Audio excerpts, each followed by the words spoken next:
Thank you so much for staying with Best Issues. We continue our conversation with Chief Executive Officer at SIPA, Ramaphoi.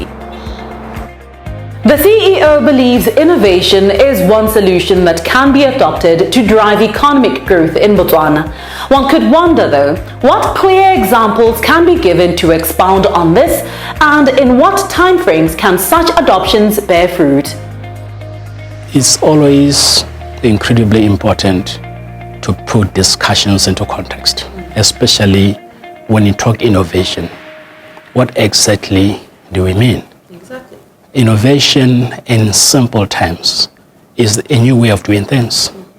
And it can be technological or it can be non-technological. Let me give an example.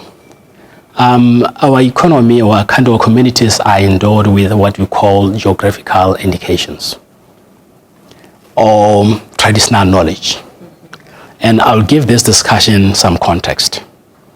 Over the past few months, there is a project that we worked on in collaboration with the World Intellectual Property Organization, where we identified at least 50 traditional medicine practitioners, and the primary objective was to assist them to, one, protect the intellectual property that they have about the product that they produce, or that knowledge, which is not registered or documented anywhere.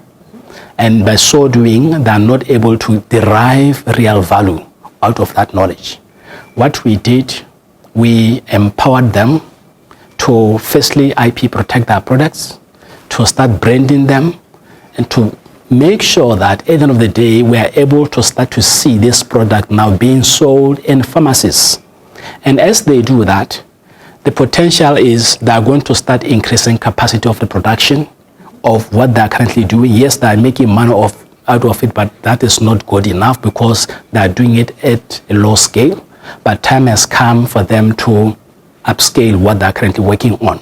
And if they are now able to optimize into the value of IP, start branding, trademarks and all that, and have this product properly branded to attract the eye of the consumer, then it will be easy for them to revamp production, grow those businesses, create jobs for themselves, and create jobs for the communities around them.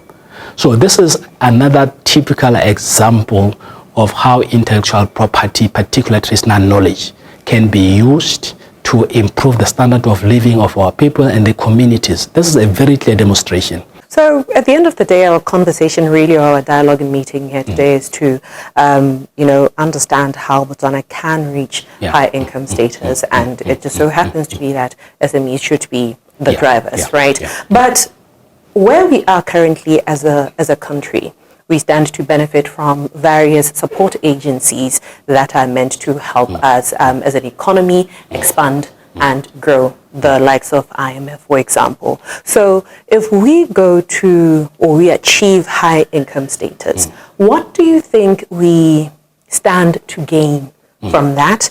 But most importantly, what we stand to lose? The starting point, and I'll still be biased and talk about IP. Yeah. When you look at those countries that were able to reach the high income status, or who were able to transition from being a resource-based to a knowledge-based economy, they succeeded in one thing, in significant increase in filing of patents. Because studies have shown that the filing rate, or the patent filing rate, is a good proxy of how innovative the country is.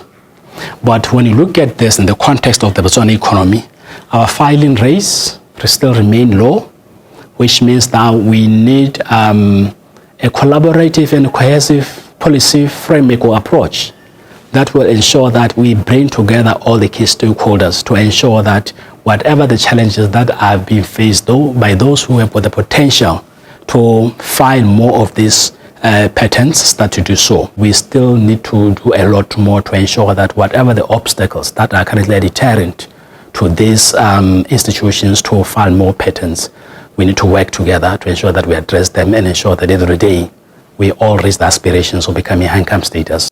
So I want to understand here, to your point, very concisely and precisely, it means that if we reach that status through patenting our intellectual property, for example, we would not need to be supported in the way that we're supported now by these agencies.